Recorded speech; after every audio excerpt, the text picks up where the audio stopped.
All right, let's move on to phase 2 of this agenda item.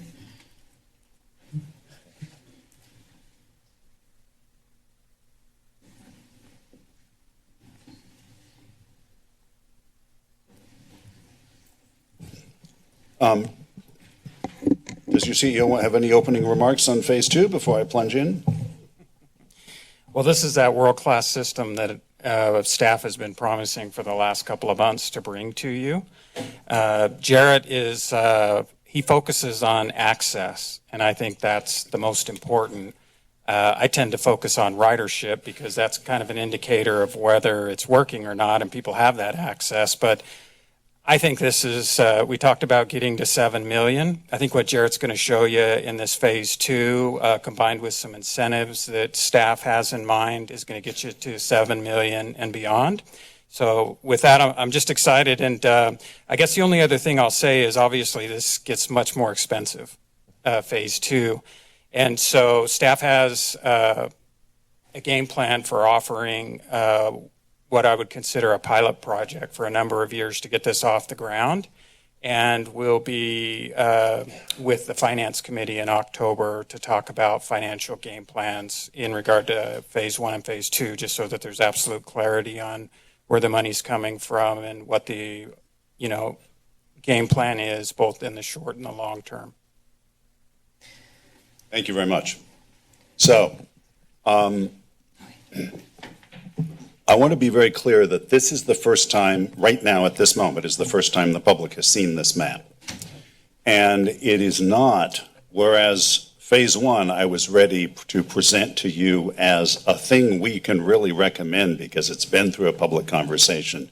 We've heard the public comments and we've had a chance to work through them. We're not there with phase 2. We're at the beginning of the public conversation, and the next steps do involve a lot of things that will have some controversy involved in them that will need to be worked through. So I like this map. I'm keen to present this map to you, but I also want to be clear that this is the beginning of the conversation, and we're far from a point of asking you to adopt. In working with your staff on phase 2, we were asked to assume that there would be a significant increase in funding, but also that there would be significant infusion of funding directly tied to the needs of the university. So the expansion in service that you see here in the city of Santa Cruz and Capitola in particular is directly tied to that assumption, that there is financial participation in some form from the university. Maybe things are run as a pilot for a while in the meantime, but that ultimately there is substantial and ongoing financial participation from the university in order to sustain these levels of service. Right away, as you look at phase 2, you see 3 huge high-frequency routes in Watsonville and 3 huge high-frequency routes in Santa Cruz, 1 high-frequency route into Watsonville. For that to be equitable, for that to pass our basic standards of equity, this can't all be coming directly out of government funds. There has to be some other participation to fund this extreme level of service in Santa Cruz, or this just would not be an equitable distribution of service between Santa Cruz and Watsonville. So that's very important to be clear. So with that assumption, the idea here is that lines 1, 2, and 3 now all 3 run continuously across the center of Santa Cruz, so that you now see 1, 2, and 3 all departing from the university, all crossing through downtown Santa Cruz, replacing the current 10, 18, and 19 paths, and all continuing east, 1 along Soquel, 2 toward Capitola, and 3 on the more complicated routing through Seabright. Now, again, for the same principle I mentioned before, this is not possible without a large terminal on the campus that makes it possible for routes 1, 2, and 3 to terminate on the campus and take their breaks there. We've sketched that at West Remote. It doesn't have to be there, but it does have to be such that we can go 2-way through the campus to the far side of it and end there at the end of most of the demand. So West Remote is ideal for that because once you've gone up the east side of the campus, you've gone through all of the dense parts of the campus. West Remote is really the end of the campus. There's a rural gap beyond there. The only real loser here is the Arboretum. I, as a botany geek, care about that, but in the larger scheme of things, it is possible to walk from Western to get to the Arboretum. And I think that's reasonable in the context of this growth. So that's what you're seeing, and that's why you're seeing it. So now you're seeing 1, 2, and 3 flow, all 3 flowing continuously across the city from the university all the way across to Capitola. Now, further east from that has some knock-on effects. Even if the bus is terminating on the campus, by the time it gets to Capitola Mall or Cabrillo College, it's been going a long time and it's starting to lose some reliability, particularly in the current operating environment of what the streets are now, in the absence of bus lanes or bus priority or much else to protect you from the very unpredictable levels of traffic congestion that you experience on these streets. We don't believe that those buses can reliably run in service all the way to Watsonville. For that reason, what you see is a split happening at Cabrillo College, where routes 1, 2, and 3 now, where routes 1 and 2 end.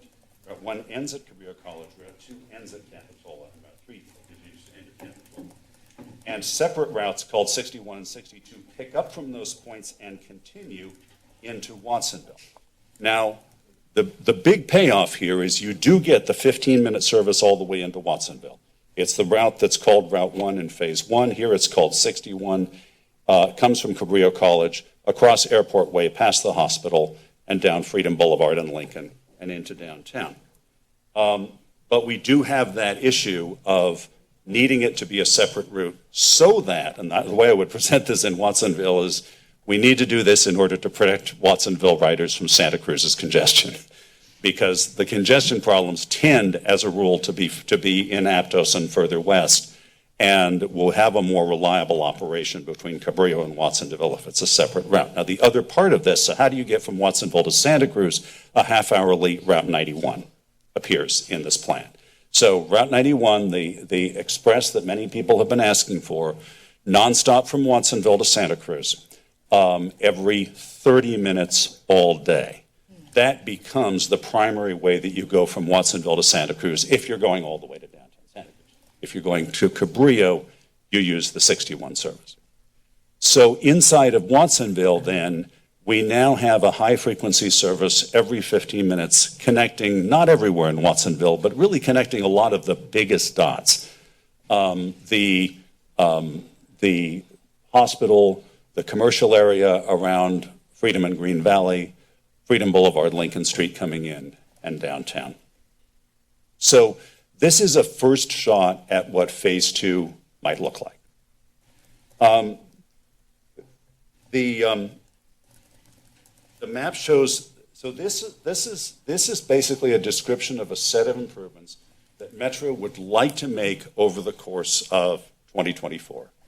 It requires Metro to hire enough drivers, and it requires a relationship between Metro and UCSC that is a much more complete financial partnership that includes both making an on-campus terminal for the buses work and also includes funding support for the Santa Cruz frequency upgrades. The intention is to proceed step by step as those 3 elements come online, none of which are entirely predictable from where we stand, but that these are the things that would be done as those things come online. Phase 3 is a longer-term concept. Already by the end of Phase 2, Metro would be providing the highest amount of service it has ever provided. But Phase 3 focuses on some further improvements that are in the longer term based on other priorities that were identified in outreach and in prior outreach processes. With Phase 2, we want to show clearly that staff ultimately does want to deliver on everything that the public has asked for. And this is that longer list of things. Key service ideas for Phase 3, weekend service levels similar to weekday.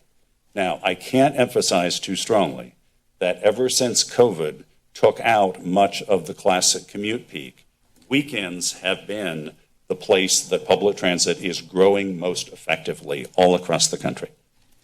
And it has to do with the fact that if you think about everyone who works in the service sector, if you think about everyone who works in retail, they all work on Saturday. They all work on weekends when those places tend to be busiest.